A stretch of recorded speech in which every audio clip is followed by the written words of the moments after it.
imagination. In fact, life itself is an activity of imagining. All that we behold, though it appears without, it is within, in our imagination, of which this world of mortality is but a shadow. Nothing appears or continues in being by a power of its own.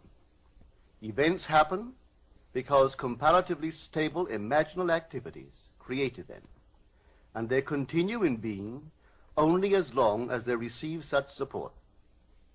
Therefore, the secret of imagining is the greatest of all problems, to the solution of which everyone should aspire.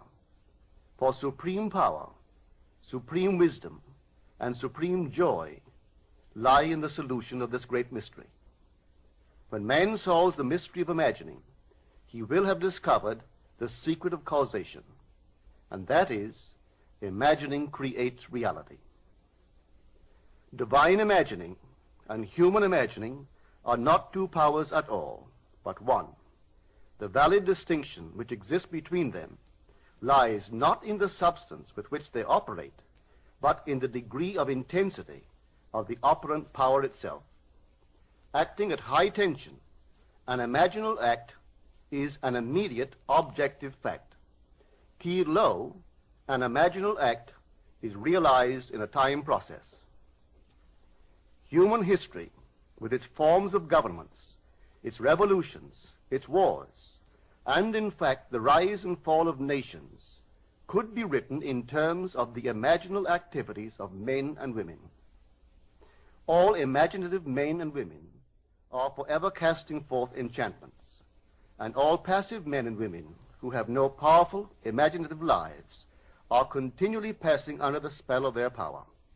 If imagination is the only thing that acts or is in existing beings or men, as Blake believed, then we should never be certain that it was not some woman treading in the winepress who began that subtle change in men's minds, or that the passion because of which the earth has been drenched in blood did not begin in the imagination of some shepherd boy, lighting up his eye for a moment before it ran upon its way. The future is the imaginal activity of man in its creative march. Imagining is the creative power, not only of the poet, the artist, the actor, and orator, but of the scientist, the inventor, the merchant, and the artisan. Its abuse in unrestrained, unlovely image-making is obvious, but its abuse in undue repression breeds a sterility which robs a man of actual wealth of experience. Imagining novel solutions to ever more complex problems is far more noble than to restrain or kill out desire. Life is the continuing solution of a continuously synthetic problem. Imagining creates events. Our world, created out of men's imagining, comprise unnumbered warring beliefs. Therefore, there can never be a perfectly stable or static state. Today's events are bound to disturb our yesterday's established order. Imaginative men and women invariably unsettle a pre-existing peace of mind. Hold fast to your ideal in your imagination. Nothing can take it from you but your failure to persist in imagining the ideal realized. Imagine only such states that are of value or promise well. To attempt to change circumstances before we change our imaginal activity is the struggle against the very nature of things. There can be no outer change until there is first an imaginal change. Everything we do, unaccompanied by an imaginal change, is but futile readjustment of surfaces. Imagining the wish fulfilled brings about a union with that state, and during that union we behave in keeping with our imaginal change. This shows us that an imaginal change will result in a change of behavior. However, our ordinary imaginal alterations, as we pass from one state to another, are not transformations, because each of them is so rapidly succeeded by another in the reverse direction. But whenever one state grows so stable as to become our constant mood, our habitual attitude, then that habitual state defines our character and is a true transformation. Now let me call your attention to the design on the cover of this record. You will notice a man sitting on a park bench, imagining himself to be in a home. This is the secret of those who lie in bed awake while they dream things true. They know how to live in their own dream house until, in fact, they do. Man, through the medium of a controlled waking dream, can predetermine his future. That imaginal activity of living in the feeling of the wish fulfilled leads man across a bridge of incident to the fulfillment of the dream. If we live in the dream, thinking from it and not of it, then the creative power of imagining will answer our adventurous fancy, and the wish fulfilled will break in upon us and take us unawares. Man is all imagination.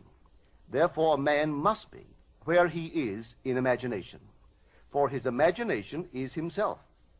To realize that imagination is not something tied to the senses or enclosed within the spatial boundary of the body is most important. Although man moves about in space by movement of his physical body, he need not be so restricted. He can move by a change in what he is aware of. However real the scene on which sight rests, man can gaze on one never before witnessed. He can always remove the mountain if it upsets his concept of what life ought to be. This ability to mentally move from things as they are to things as they ought to be is one of the most important discoveries that man can make. It reveals man as a center of imagining, with powers of intervention which enable him to alter the course of observed events, moving from success to success through a series of mental transformations of nature, of others, and himself. How does he do it? Self-abandonment. That is the secret. He has to abandon himself mentally to his wish fulfilled, in his love for that state, and in so doing live in the new state and no more in the old state. Now we can't commit ourselves to what we do not love. So the secret of self-commission is faith plus love. Faith is believing what is incredible. We commit ourselves to the feeling of the wish fulfilled, in faith that this act of self-commission will become a reality, and it will, because imagining creates reality. Imagination is both conservative and transformative. It is conservative when it builds its world from images supplied by memory and the evidence of the senses. It is creatively transformative when it imagines things as they ought to be, building its world out of the generous dreams of fancy. In the procession of images, the ones that take precedence naturally are those of the senses. Nevertheless, a present sense impression is only an image. It does not differ in nature from a memory image or the image of a wish. What makes a present sense impression so objectively real is the individual's imagination functioning in it and thinking from it, whereas in a memory image or a wish, the individual's imagination is not functioning in it and thinking from it, but is functioning out of it and thinking of it. If the individual would enter into the image in his imagination, as the design on the cover of this record suggests, then would he know what it is to be creatively transformative.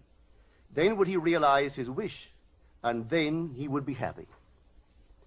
Every image can be embodied, but unless man himself enters the image and thinks from it, it is incapable of birth. Therefore, it is the height of folly to expect the wish to be realized by the mere passage of time. That which requires imaginative occupancy to produce its effect obviously cannot be effected without such occupancy. We cannot be in one image and not suffer the consequences of not being in another. Imagination is spiritual sensation. Enter the image of the wish fulfilled, then give it sensory vividness and tones of reality by mentally acting as you would act were it a physical fact. Now, this is what I mean by spiritual sensation. Imagine that you are holding a rose in your hand. Smell it. Do you detect the odor of roses? Well, if the rose is not here, why is its fragrance in the air? Through spiritual sensation, that is, through imaginal sight, sound, scent, taste, and touch, man can give to the image sensory vividness. If he does, all things will conspire to aid his harvesting. And on reflection, he will see how subtle were the threads that led to his goal. He could never have devised the means which his imaginal activity used to fulfill itself. If man longs to escape from his present sense fixation, to transform his present life into a dream of what might well be, he has but to imagine that he is already what he wants to be, and then feel the way he would expect to feel under such circumstances. Let him, like the make-believe of a child who is remaking the world after its own heart, create his world out of pure dreams of fancy. Let him mentally enter into his dream. Let him mentally do what he would actually do were it physically true. He will discover that dreams are realized not by the rich, but by the imaginative. Nothing stands between man and the fulfillment of his dreams but facts, and facts are the creations of imagining. If man changes his imagining, he will change the facts. Man and his past are one continuous structure. This structure contains all of the facts which have been conserved and still operate below the threshold of his surface mind. For him, it is merely history. For him, it seems unalterable, a dead and permanently fixed past. But for itself, it is living. It is part of the living age. We cannot leave behind us the mistakes of our past, for nothing disappears.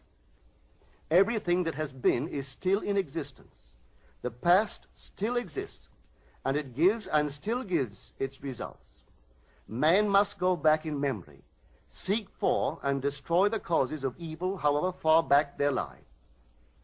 This going into the past and replaying a scene of the past in imagination as it ought to have been played the first time, I call revision.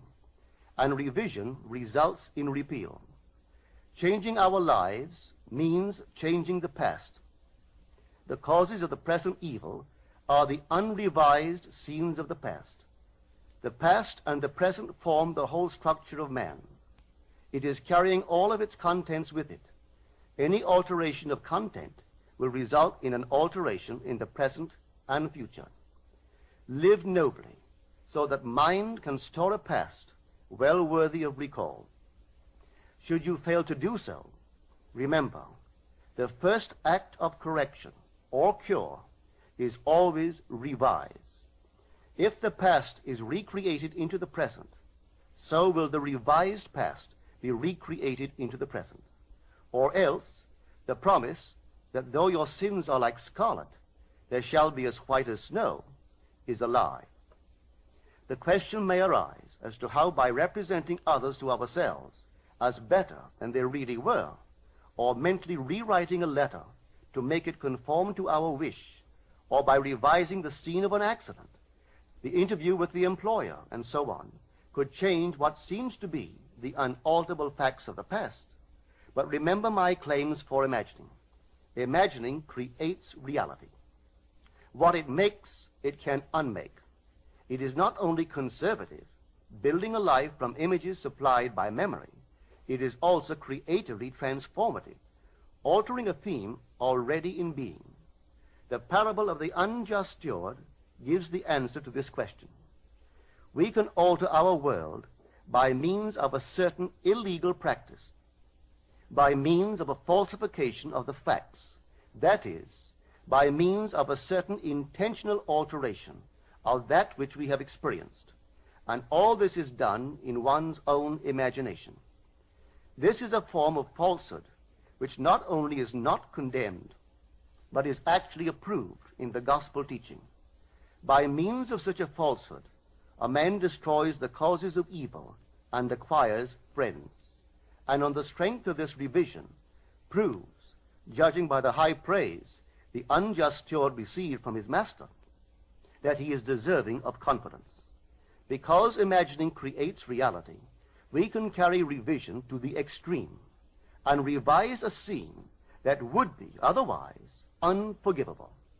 We learn to distinguish between man, who is all imagination, from those states into which he may enter. An unjust steward, looking at another's distress, will represent the other to himself as he ought to be seen. Were he himself in need, he would, like the man on the cover of this record, enter his dream house in his imagination and imagine what he would see and how things would seem and how people would act after these things should be. Then in this state he would fall asleep, feeling the way he would expect to feel under such circumstances. Would that all the Lord's people were unjust stewards, mentally falsifying the facts of life to deliver individuals forevermore. For the imaginal change goes forward until at length the altered pattern is realized on the heights of attainment. Our future is our imaginal activity in its creative march. Imagine better than the best you know.